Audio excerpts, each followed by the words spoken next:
Hello, this is Pokemon FPS, and today we're talking about the Century Arms C308. This also applies to the PTR as well as the HK-G3. Now these three upgrades will drastically improve the rifle, so I'm going to get right into it. First off, the muzzle brake. The muzzle brake with a C308 is okay, it works pretty good. The one with the PTR is more of a flash hider, and same thing with the G3. Now with the muzzle brake I'm talking about, I got off eBay. There's no real, it's like an off-brand, so there's real no name for it. But I'll show you a picture right now. So yeah, that's pretty much it. But any muzzle brake 5/8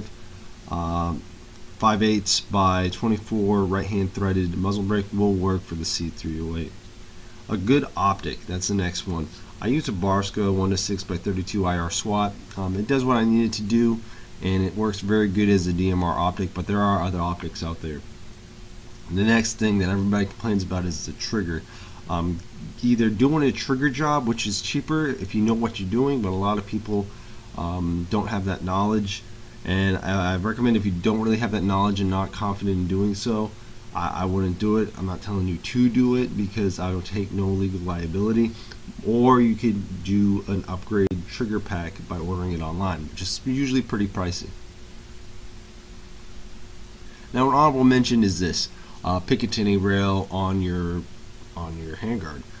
This way you can put bipod or whatever you may need, or even angle foregrip or vertical foregrip.